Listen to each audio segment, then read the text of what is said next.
สบายดีจ้ะพี่น้องสวัสดีตอนเย็นนะคะที่บ้านสวัสดีแล้วกับต้นไม้เขียวๆสวยๆอย่าว่าได้ต้นนี่สิตายอีหลีนะต้นนั้นน่ะตายแล้วมันคือตายปกติต้นอย่างนี้มันทนแดดทนฝนเลยลูกหมากมันตายคงนะลูกหมากตายเลยแม่จะบอกต้นดอกแก้วแม่ดีแล้วหาเบ้ามันก็เป็นพืชยาวนานหันใดเลยมันไม่แม่นใดรอบ่งมันสิแตกยอดขึ้นมาใหม่อีกแล้วต้นไม้เรากำลังเขียวจับปลากระตึกปลาขึ้นมากินจับพี่น้องจับบ่มีแนวกินในพันค้ากระบาดแต่โรงพยาบาลป้าเดินมาสังเกตต้นดอกแก้วทางนี้ต้นไซคุยทางนี้มันยาวสิมาตัดกันบ้าไม่บ้าแต่งบ้าไม่แต่งอ่ะไม่แต่งอ่ะโอ้ยปลาจีนแน่เลยปลาจีนแห้งปลาจีนแน่เลยพร้อมแต่แซวคือนั่นนะป่าหาบริกวนมันโดดเด้ลูกมันหลายเนาะไม่แต่แซวป่า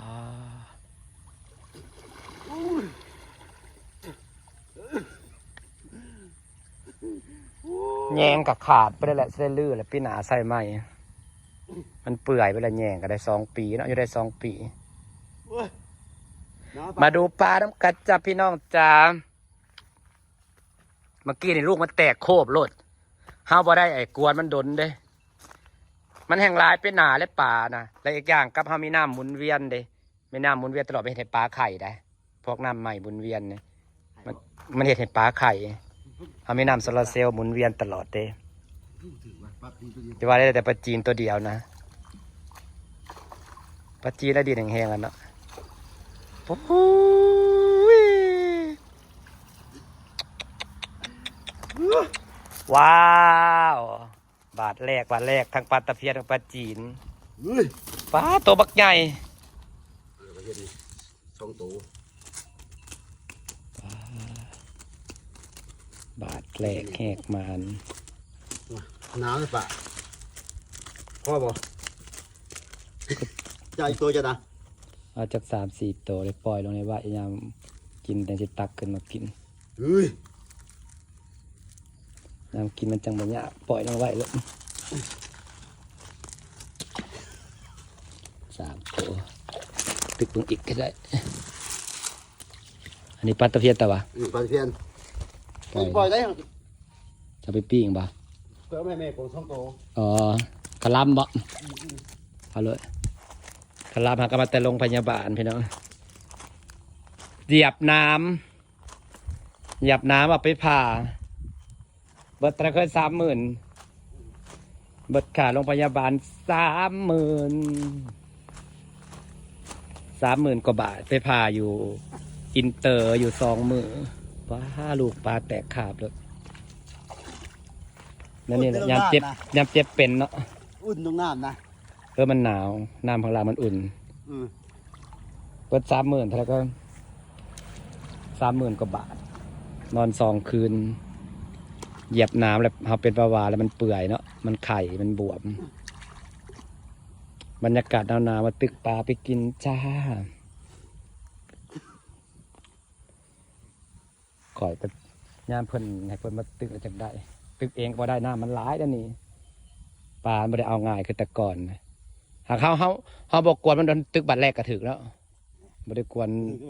เป็นเดือนครับได้กวนมันดูแล้วมันอันนี้มันรี่วันนี้ตกแรงก็จะได้ล่างน้องไอเดียแหละเปลี่ยนปลาลงล่างน้องขายหาเงินทุนตัวเดียวแต่โตพอดีปิ้งตัวสบู่ก็ไข่เป็นหนาเนาะปลาเนาะไม่ได้ปลาใส่ใหม่เลยเดี๋ยวนะไข่แล้วสัตว์นี้มันก็ไข่แล้วจริงๆปลากันปล่อยธรรมชาตินะมันไม่ได้ใหญ่ปานนี้เลยยาเขาได้พอกินปลาจับปลาเอาไปกิน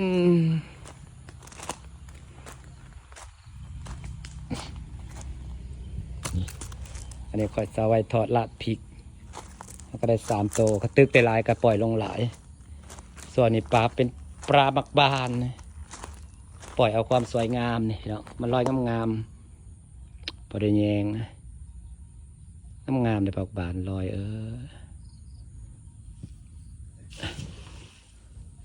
หน้ามันลายปลามันก็รีได้เนาะเพราะเขาปล่อยน้ำโซลาร์เซลล์ลงตลอดแต่กันมีน้ำหมุนเวียนก็ดีเห็ดให้ปลาใหญ่เห็ดให้ปลาใหญ่ไว้ก็เห็ดให้ปลาไข่เห็นบ่ปลาจีนเนี่ยตัวบอกใหญ่ก็ว่าปลาจีนเมื่อกินอย่างตัวใหญ่เฮ้ยว่าปลาจีนเมื่อกินอย่างตัวใหญ่บ่ได้บ่ขลัมนะกินปลาจีนนะเด้มันจากตัวใหญ่มันแพ้ถ้าได้ปลาจีนนะยอดนกเผาแมงบักม่วงเขาก็เริ่มใหญ่แล้วพี่น้องเอ้ยม่วงออกยอดใหญ่แล้วแต่พังเจือนเข้ามาแตกยอดจนก็เป็นหมากเลยนี่ปีหน้าเนี่ยจะได้กินหลายต้นยกม่วงมันต้นใหญ่ไปเลยจะได้ตัดหญ้าอีกรอบเลยด้วยนี่ต้นมะพร้าวต้นนี่ดอกแมงกินแล้วฮอดปลาใหญ่เลย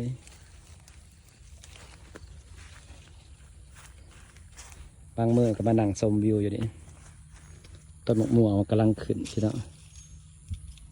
อะไรศัตรูพืชจะมากวนต้นนี้ก็ใหญ่ต้นนี้ก็เริ่มแตกยอดต้นมันใหญ่อะเด้ต้นนี้ก็ต้นนี้ก็ใหญ่ยึบแห่น้อยโฟดเอาแต่แห่น้อยมาตึกเอาแห่ใหญ่มาตึกนี่น้องม่วงมันตัวนี้นี่แตกยอดรอบหนึ่งแตกยอดอีกรอบใหญ่ไวๆมะพร้าวต้นนี้กำลังเริ่มแตกอีกปี2 ปีพี่น้องว่าสิเล่งไงมันทันแม่มาจะสิทันนี่บ้านเนาะศัตรูพืชมากวน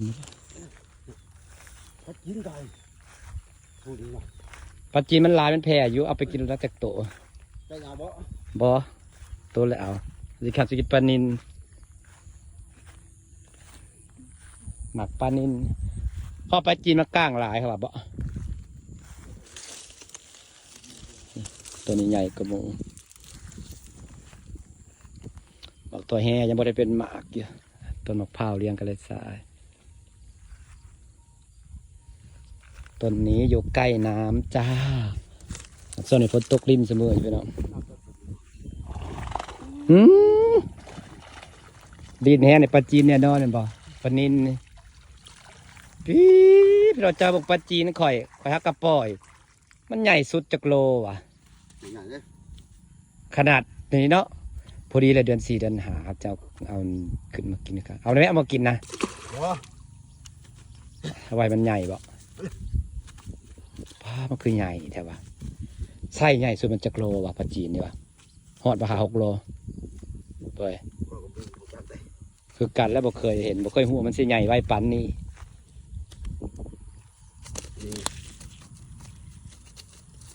ป้าก็ได้ใส่ใหญ่แท้รอบนี้ปลารุ่นแรกแล้วนี่นะจังได้การเดือน3 เดือน4ได้ล่างน้องอยู่แล้วเอาปลานินใส่ใหญ่ขึ้นมาขายล่างยำบ่ถึง3 4ล่างให้ล่างขึ้นมาฮะล่างน้ำขายเทิงยังเนาะบ่แล้วน้ำโซลาร์เซลล์ก็มีมันหักคันล่างไว้ลายผัดยันบ่มีน้ำพดพักโซลาร์เซลล์บางทีมันก็บ่ถึงบ่ล่างใช้น้ำนองเทิงได้ผักเนี่ยครับก็จูบตัวนี้ขึ้นไปเขาก็จูบตัวนี้ขึ้นไปน้องเทิงให้น้องเทิงมันแห้งก่อนเขาก็จูบนี่ก็ไปน้องเทิงยากยังน้องเทิงมันเริ่มแห้งแล้วบ้าไปแห้งเลยโอ้ยตึ้งต่อเลยนะก็ตึ้งออกกลางแล้วได้ปลามันรีอยู่กลางปลาไส้รุ่นแรกตัวใหญ่ซ้ำหนึ่งเอามันบ่ได้มันรีบเป็นอันนี้นี่ไข่เด้นี่ไข่นี่นอนคันไข่นะไปถิ่มลงน้ำอมลูกเนี่ยนอนปลาตัวนี้นี่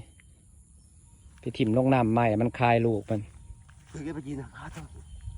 ปลาจีนนี่โอ้งามเลยปลาจีนนะถ้าพองามแต่บอก ได้ ข้าวแผ่คนบ่ได้นิยมบ่เคยไกลเด้อมองในความใหญ่มันนะปลาบ่กี่เดือนเองโอเคแบบนี้บาทเดียวพอกินแล้วจ้าพอนะครับบริกวนมันดนว้า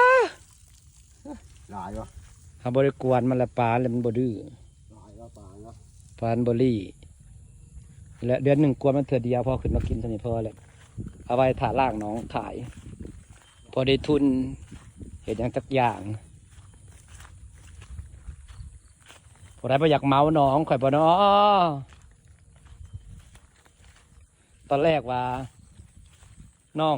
ที่เมาหายปัจจุบันบ่ได้เมาซ้ำตอนนั้นดีใจเบิดพอปลามันกันยังหลายอยู่ได้อยู่ต้องกว่า1,000 โลนี่โตนหนึ่งปลาถามมันไข่แล้วทำมาปล่อยลงสินี่พี่น้องถามมันอมลูกมันนะมันสิคายลูกมันออกให้บ่นะเห็นบ่มันสิคายลูกมันออก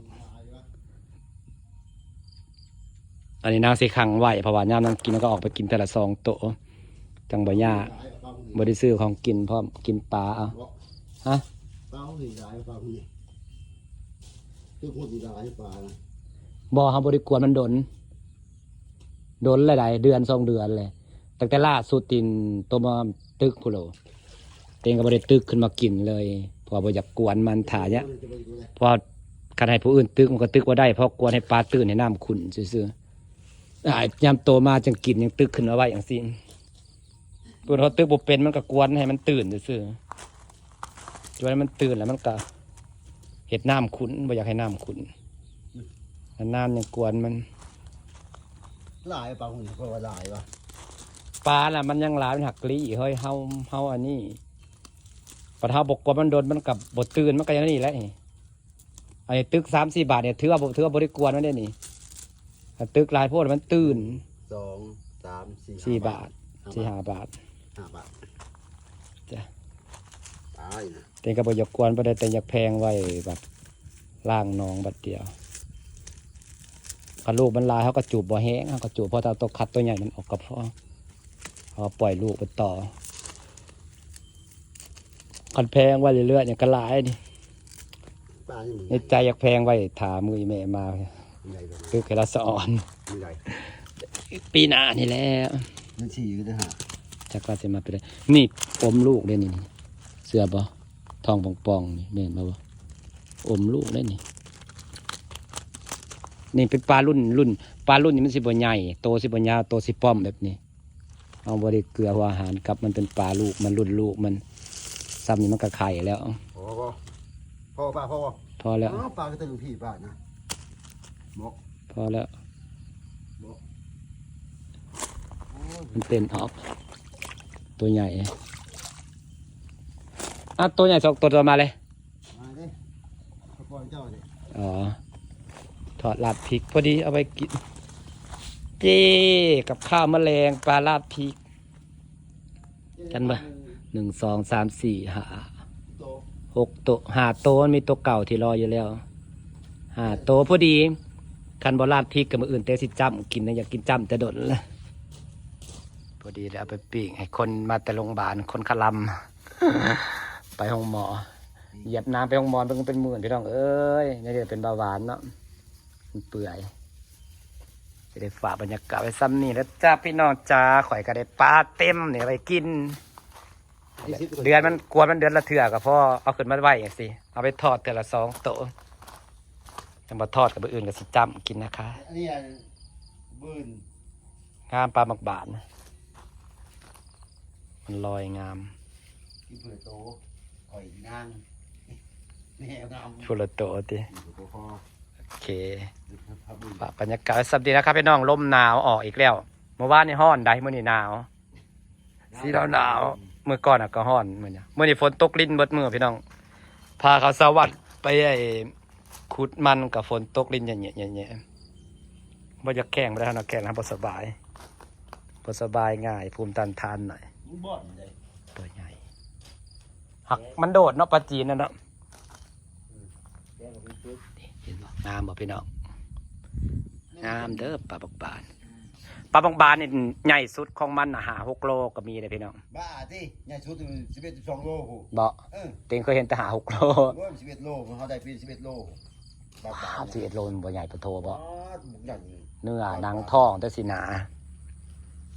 11 10 โลพู 11 โลเขาได้ปีน่ะบาทน่ะจักว่าใหญ่ไว้จักเอามาปล่อยเด้อเนาะ แต่บ่ค่อยดิ้นไหนดิ้นมันเอาคือเฮือนมันดิ้นจริงบางทีมันเต้นบ่ได้เด้ มันบ่ดิ้นปลา ดิ้นตบ เห็นบอลบ่โดดที่จริงมันน่าสิโดดลงตามน้ำมันบ่โดดลงซ้ำมันบ่ปีน ลองอีกนึงไปเอามาปล่อยมันให้มัน จังว่าอยู่เนาะมันเป็นปลากินพืชคือกัน อันนี้เฮามาปล่อยมันงามเฮางามของไหนงามมันลอยนะอยากเนี่ยมันปล่อยขี้ออกมางามก็อย่างนี้ ถึงซื้อตู้น่ะปะ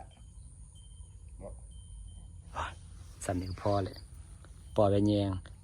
อันที่จริงนะปล่อยน้ำกันน่ะ มีปลานางแดงนำจะไปใส่ นี่ไร เอ๊ะ มันตายบ่ ตัวซ้ำปลาบานั่นแหละปลาปล่อยพร้อมกันมือนั้น